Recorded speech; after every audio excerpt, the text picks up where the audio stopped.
Joining us, as she does on a Monday, is the member for Monaro in the New South Wales Parliament, Nichole Overall. Good morning, Nichole.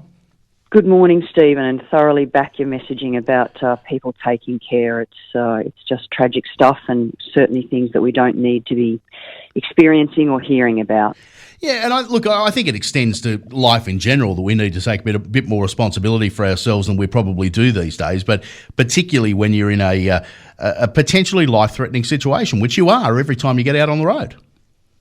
Yeah, that's right, and particularly for our young people as well. I think more seriousness imparted to them about what they're doing. They're so young when they first get their licences, and it's so easy for something to go wrong that, and it's we as older, more mature people that should be setting the example in that. So absolutely hear you and back you on what you're saying there. Absolutely. Now, tell us about this Australia First initiative announced over the weekend, real-time updates for detecting black ice.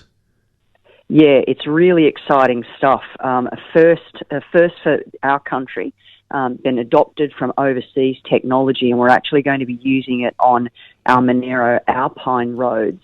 And it's about that. It's going to be able to, they're using weather sensors. There's all run by solar that are updated on the spot into the main system, which is Live Traffic New South Wales.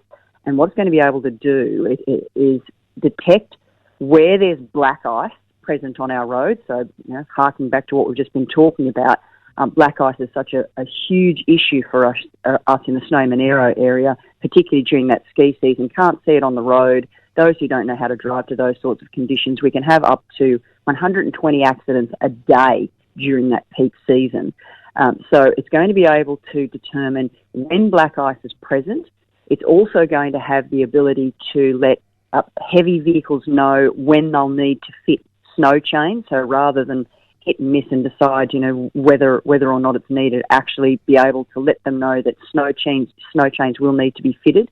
And then on top of that, it's also going to be linked to traffic counters on our key roads. So that's like Kosciuszko Road, Alpine Way, and Snowy Mountains Highway. And it'll be able to provide real-time indication of parking ability at our ski resorts and the ski tubes. So I know, ever since I was elected in February, people have been talking to me how they'll head up the mountain to go to the ski resorts, but then get turned around because there's no parking availability, they can't get in. Well, I'll be able to know before they head up, before they make their trip, what car parks are available, whether they're available, and the sort of timing that they can use to make sure that when they get there, they can have a great day.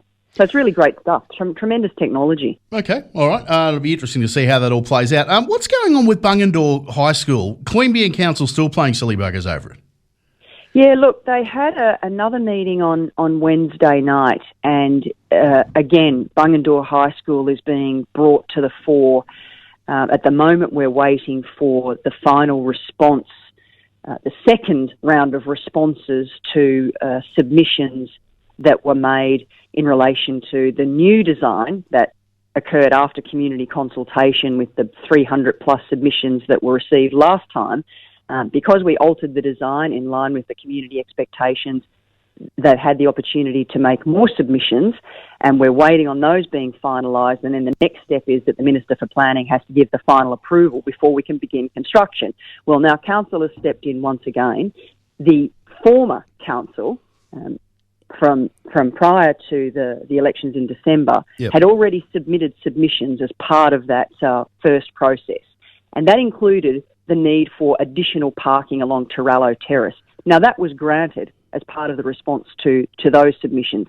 Now this new council has decided that they don't want, and I should say a majority of council, not all of the council members have been involved in this, but they've decided that Torello Terrace shouldn't have that parking.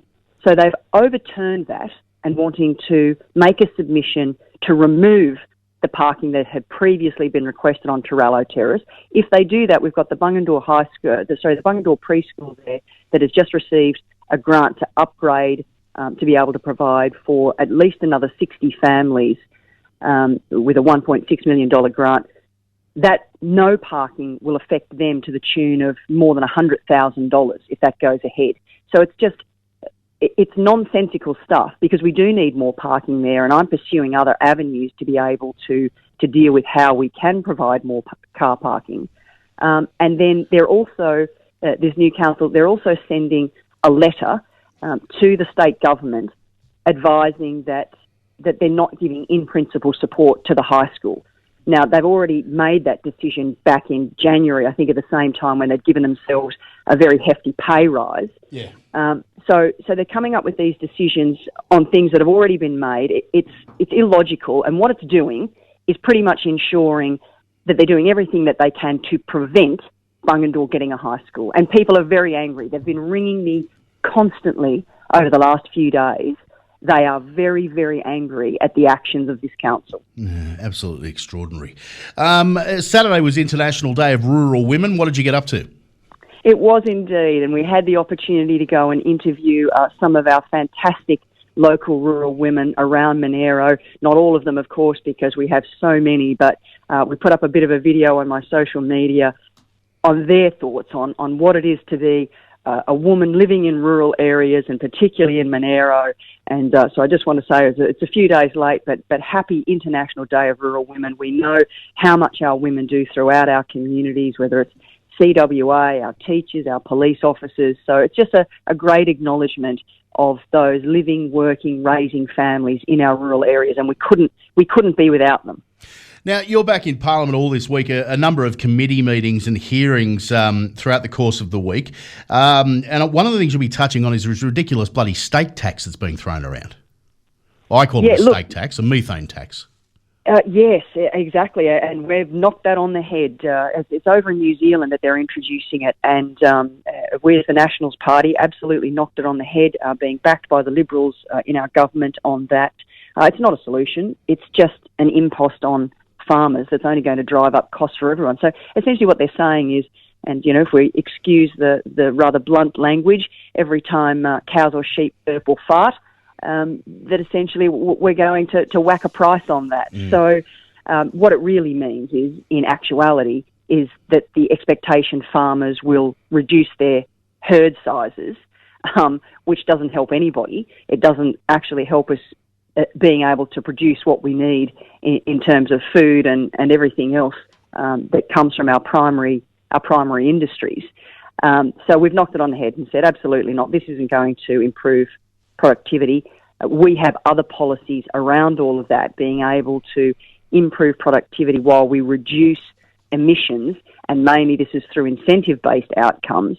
And using these policy measures that we've had and these policy levers that are being implemented, we're on track to halve emissions by 2030 and still increase productivity as part of that as well. Now, that's smart policy. Yeah, if we put a tax on every time hot air came out of the greens, we could solve the debt crisis. Nichole, good to talk to you. We'll catch up again next week. Thanks so much, Stephen. Nichole Overall, a member for Monaro.